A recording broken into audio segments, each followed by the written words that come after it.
Muito bem, estamos de volta depois de um hiato grande aí de gravação de aulas, em que nós ficamos somente com as é, lives, né? Não nos abandonei, mas é a primeira vez que a gente grava uma aula no cenário novo e a gente já vai retomar com história de um longo, longo, longo tempo atrás, tá? Então vem comigo para saber sobre o que a gente vai falar hoje.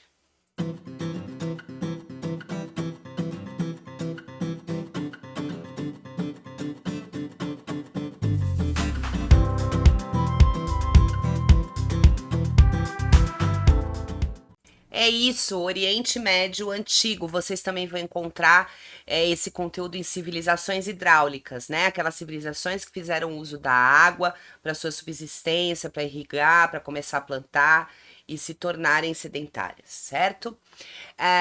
Mesopotâmia também é o que a gente vai estudar aqui. Para a gente começar a entender, vamos direto para o crescente fértil. Então a gente vai ter aqui de um lado o Egito pelo Rio Nilo, né? E a Mesopotâmia pelo Rio Tigre e Eufrates.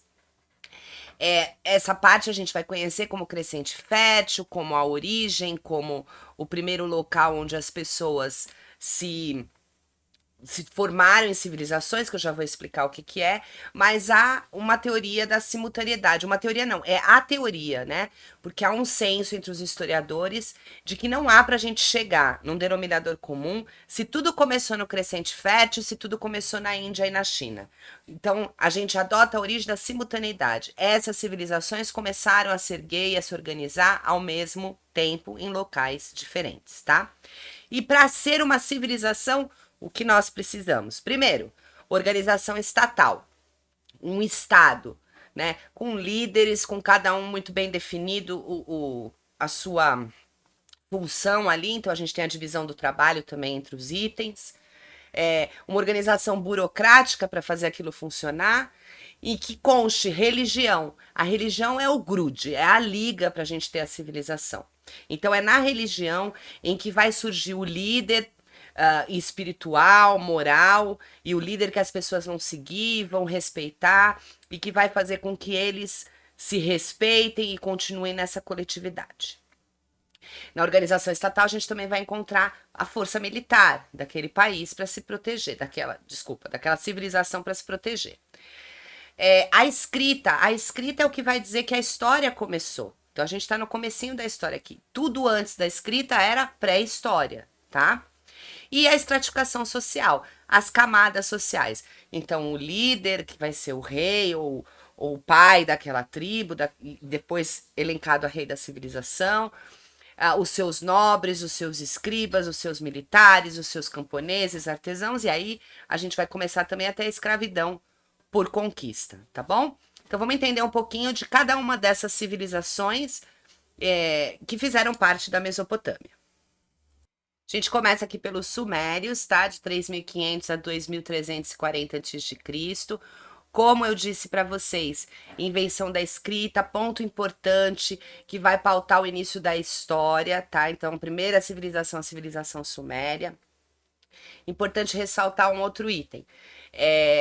Essa escrita, ela não era a escrita que a gente conhece hoje, que a gente chama de escrita fonética, em cada letra tem um som. Isso vai vir com os fenícios e a gente vai aprender quando aprender fenícios. Era a escrita cuneiforme, onde cada imagem, vamos colocar letra, né, como a gente entende hoje, imagina que cada letra, cada símbolo, melhor dizendo, significava uma ideia. Tá? Então, para caça eles tinham um símbolo, para o animal caçado eles tinham outro símbolo.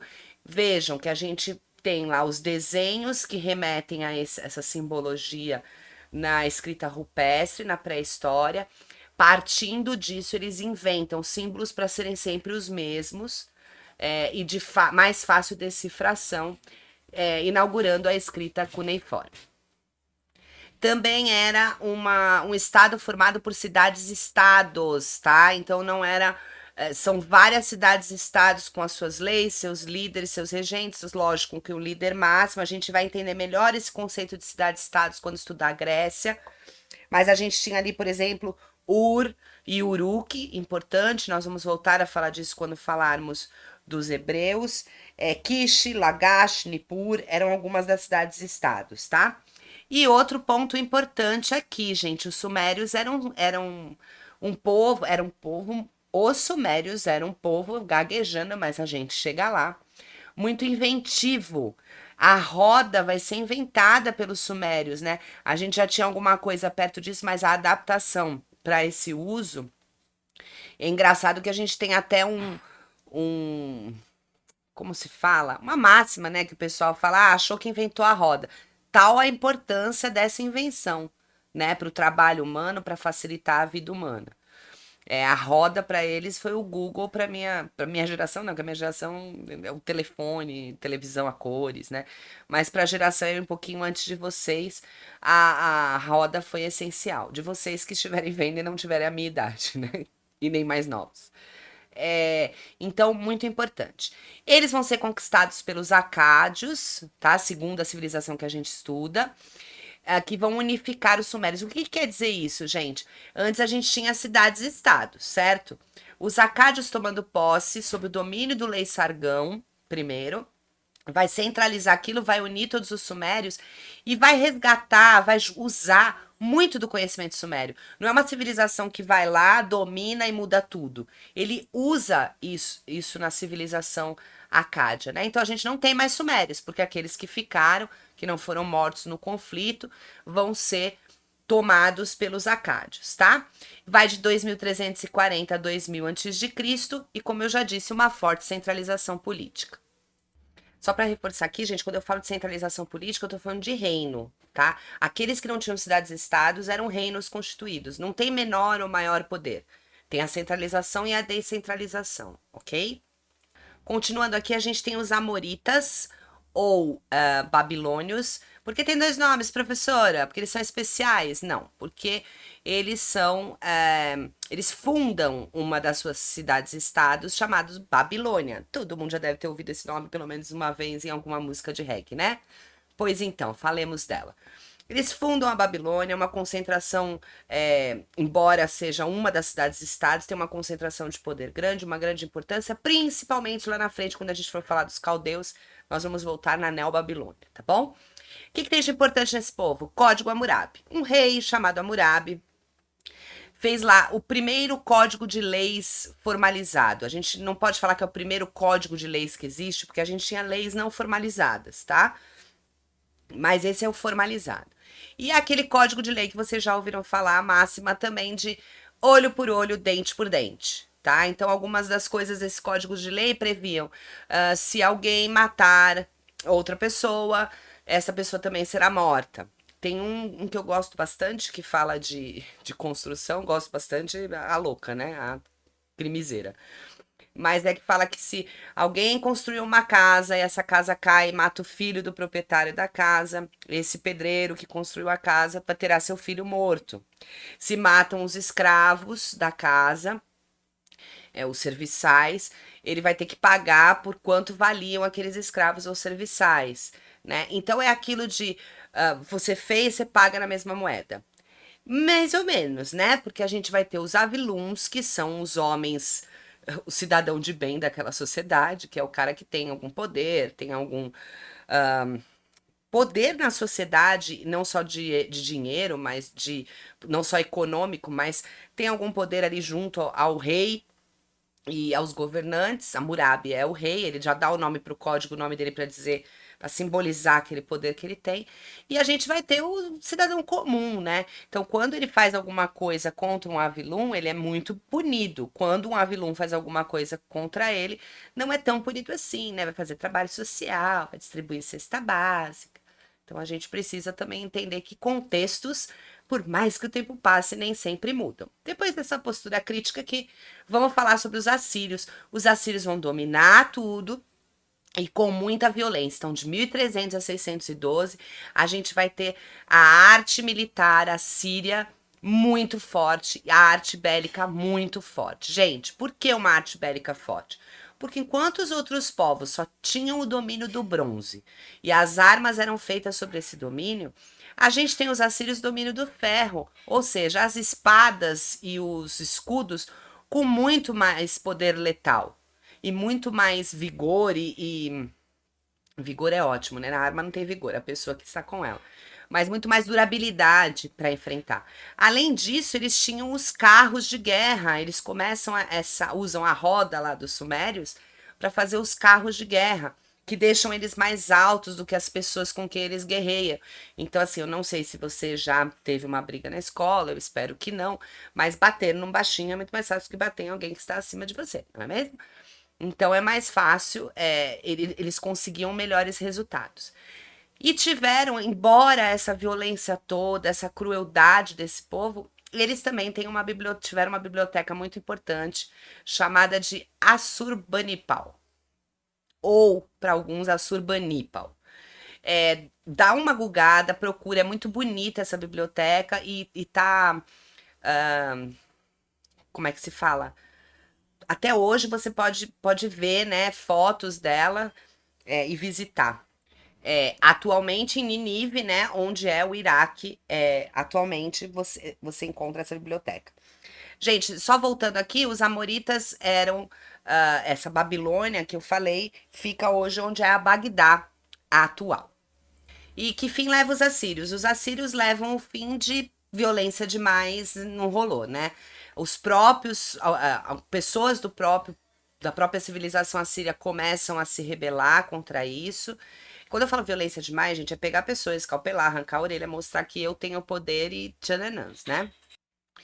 E importante frisar que eles mesmos começam a se rebelar contra essa violência toda.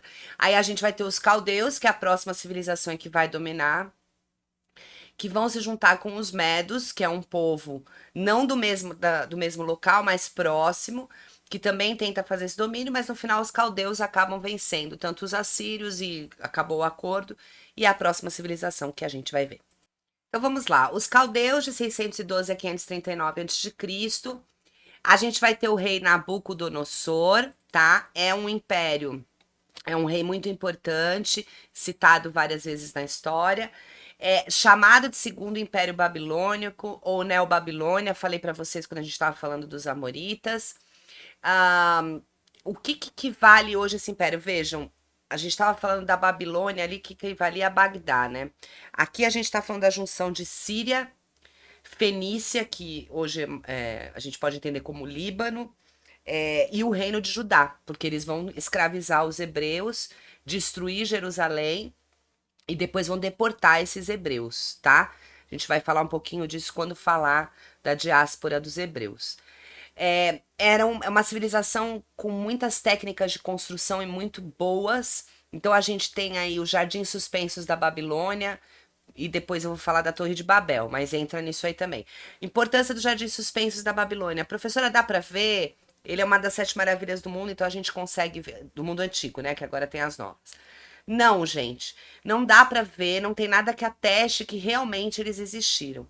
Mas há muitos documentos da época, principalmente gregos, tá? Porque a gente começa a ter essa necessidade de gravar a nossa história escrita na Grécia, principalmente em Roma, que falam desses jardins suspensos. Então, a gente não tem um documento que comprove, ou uma estrutura que comprove que existiu, mas a gente tem relatos, tá? E a história hoje também admite relatos. E a mesma coisa a Torre de Babel. Se a gente for pegar a narrativa bíblica, e lembrando que muitas vezes a narrativa bíblica, se ela não for vista só como uma metáfora que tá ali, como uma alegoria que tá ali, mas for colocada em contexto histórico, tem muita coisa que a gente pode aproveitar. Então, essa narrativa diz que foi construída uma enorme torre. A ideia é que a torre fosse tão alta que chegasse ao céu, para que as pessoas chegassem a Deus. Ou aos deuses, né? Dependendo da crença na época.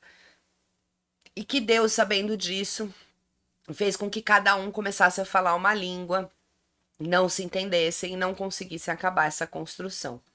Que antes todos nós falávamos a mesma língua, mas aí as civilizações passaram a ter línguas diferentes por causa da Torre de Babel. E a gente também usa esse termo Torre de Babel quando tem uma confusão. Nossa, ali é a própria Torre de Babel. Lógico que isso é uma narrativa cercada de metáforas, a gente tem estudos que mostram que as línguas nasceram de troncos linguísticos diferentes e tudo mais. Mas uma coisa interessante, se pelo GPS, pelo Google Maps, consegue se ver na região até hoje os escombros de uma estrutura não muito alta, tá? Mesmo porque são escombros, né? Mas de uma estrutura muito grande, onde a narrativa bíblica diz que seria a Torre de Babel. Então, uma estrutura descomunal, uma construção descomunal para aquela época, né? Como se a gente não tivesse mais hoje as pirâmides, mas a gente fosse no local e visse uma estrutura e falasse, nossa, realmente isso é muito avançado para a época, tá? Foram dominados pelos persas que libertaram os hebreus. Então é isso. Essas são as primeiras civilizações, as civilizações da Mesopotâmia. A gente ainda vai falar sobre fenícios, persas e hebreus no próximo vídeo, tá? E se você quiser ver sobre isso, já aproveita, assina, ativa sininho, faz tudo que vocês já conhecem aqui no YouTube para não perder esses vídeos. Também tem vídeo de filosofia, sociologia, ética e algumas pontuações sobre atualidade, além das nossas lives, ok? Se você tem alguma dúvida sobre esse conteúdo, ficou alguma dúvida, alguma coisa que você não entendeu, precisa que se aprofunde em algum item, deixa aí nos comentários que assim que eu tiver tempo, prometo que eu respondo. Gostou? Achou que tá legal? Que deu para entender legal?